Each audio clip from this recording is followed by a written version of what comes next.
Hi friends, எல்லாருக்கும் வணக்கம். Welcome back to சித்து சமையல். இன்றைக்கி நம்ம சித்து சமையலில் என்னோடய ஸ்டைலில் மேகி எக் நூடுல்ஸ் எப்படி செய்யுதுன்னு சொல்லி பார்க்க போகிறோம்.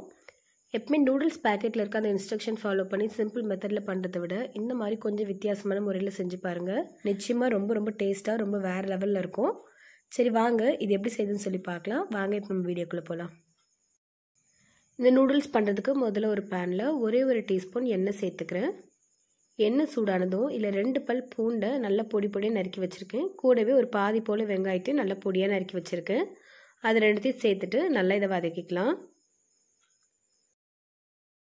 அந்த வெங்காயத்தோட நிறம் மாதிரி கொஞ்சம் கண்ணாடி கலரில் வரும்போது இதில் காய்கறி சேர்த்துக்கலாம்.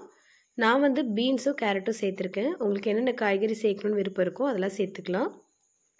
காய்கறிகளை முடிஞ்ச வரைக்கும் நல்லா பொடியாக நறுக்கிக்கோங்க. இதை சேர்த்துட்டு நல்லா வதக்கி விட்டுடலாம். கொஞ்சம் ஒரு 50% வதங்கினதும் இதில் நம்ம முட்டை சேர்த்து நம்ம பண்ண போகிறோம். உங்களுக்கு ஒருவேளை முட்டை சேர்க்குறது பிடிக்காது அப்படின்னா முட்டை போர்ஷன் மட்டும் ஸ்கிப் பண்ணிக்கோங்க, சரிங்களா? முட்டை சேர்க்கும் போது இந்த காய்கறிகள்லாம் ஓரமாக தள்ளிட்டு நடுவில் இந்த மாதிரி சேர்த்துக்கோங்க. இது கூடவே கொஞ்சமாக மிளகுத்தூள் சேர்த்துட்டு நல்லா இதை மிக்ஸ் பண்ணி விட்டுக்கலாம். முதல்ல முட்டை மட்டும் லைட்டாக வதங்க விட்டுருங்க. அதுக்கப்புறமா அந்த காய்கறிகளோடு சேர்த்து நல்லா மிக்ஸ் பண்ணி விட்டுக்கோங்க. எல்லாமே நல்லா இந்த மாதிரி வதங்கினதுக்கப்புறமா இது கூட நம்ம தண்ணி சேர்த்துக்கலாம். யூஸ்வலாக நீங்கள் நூடுல்ஸ் செய்யும்போது எந்த அளவுக்கு தண்ணி சேர்த்துப்பீங்களோ அப்படின்னா அந்த இன்ஸ்ட்ரக்ஷனில் கொடுத்துருப்பாங்கல்ல எவ்வளோ தண்ணி சேர்க்கணுன்னு, அந்த அளவுக்கு நீங்கள் சேர்த்துக்கோங்க.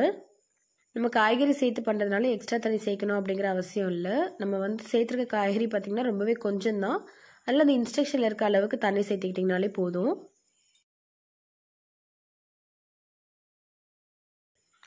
எல்லாத்தையும் சேர்த்துட்டு நல்லா கலந்து விட்டதுக்கப்புறமா இது ஒரு கொதி வந்ததுக்கப்புறமா இதில் நம்ம அந்த மசாலா பொடி சேர்த்துடலாம். அதாவது இந்த மேகி நூடுல்ஸ்லாம் பார்த்திங்கன்னா ஒரு மசாலா பொடி கொடுத்துருப்பாங்கல்ல, அதுதான் இப்போ நான் சேர்த்துக்கிறேன். நான் 4 சின்ன பேக்கெட் மேகி எடுத்துருக்கேங்க. இது 7 ரூபா பேக்கெட் தான், அதனால் ரொம்ப ரொம்ப குட்டியாக இருக்கும். ஸோ 4 பேக்கெட் நம்ம சேர்த்தோம்னா 2 பேர் தாராளமாக சாப்பிட்ற அளவுக்கு இருக்கும். இப்போ இந்த மசாலா பொடி எல்லாமே சேர்த்ததுக்கப்புறமா நல்லா இதை மிக்ஸ் பண்ணி விட்டுக்கலாம். ஸோ மசாலா பொடி சேர்த்துட்டு நல்லா ஒரு தடவை கிண்டி விட்டுட்டு இது கூட நம்ம நூடுல்ஸ் சேர்த்துக்கலாம். நீங்கள் நூடுல்ஸ் நீங்கள் முழுசாகவும் சேர்த்துக்கலாம், அப்படின்னா பாதி பாதி அந்த மாதிரி உடச்சும் சேர்த்துக்கலாம். அது உங்கள் விருப்பம். நான் ஃபஸ்ட்டே சொன்ன மாதிரி 4 சின்ன பேக்கெட் நூடுல்ஸ் தாங்க எடுத்திருக்கேன். அதனால் 4 பீஸ் இதில் இருக்குது.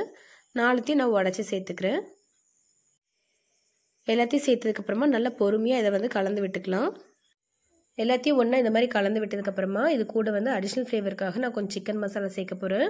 நீங்கள் எந்த பிராண்ட் சிக்கன் மசாலானாலும் எடுத்துக்கலாங்க. நான் ஆச்சி பிராண்ட் எடுத்திருக்கேன். இதிலேருந்து ஒரு 1/4 டீஸ்பூன் போல் சிக்கன் மசாலா சேர்த்துக்கிறேன். சிக்கன் மசாலா சேர்த்து பண்ணும்போது இந்த நூடுல்ஸோட டேஸ்ட் இன்னும் கொஞ்சம் சூப்பராக வேறு லெவலில் இருக்கும்.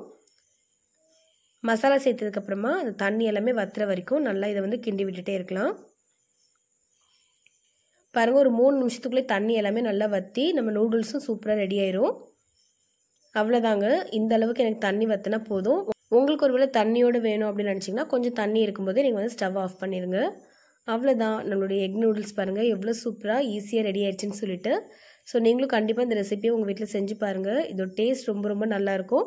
நீங்களும் செஞ்சு பார்த்துட்டு எப்படின்னு சொல்லி எனக்கு மறக்காமல் கமெண்ட்டில் ஷேர் பண்ணுங்கள். இந்த வீடியோ நிச்சயமாக உங்கள் எல்லாருக்குமே ரொம்ப பிடிச்சிருக்கும்னு நினைக்கிறேன். பிடிச்சிருந்தனா இப்போமே இந்த வீடியோக்கு ஒரு லைக் பண்ணிவிட்டு இன்னும் நீங்கள் சித்து சமையல் சப்ஸ்கிரைப் பண்ணாமல் இருந்தீங்கன்னா இப்போமே சப்ஸ்கிரைப் பண்ணிக்கோங்க. மீண்டும் வேறு ஒரு சூப்பரான வீடியோடு உங்களை சந்திக்கிறேன். அது வரைக்கும் டாடா, பாய்.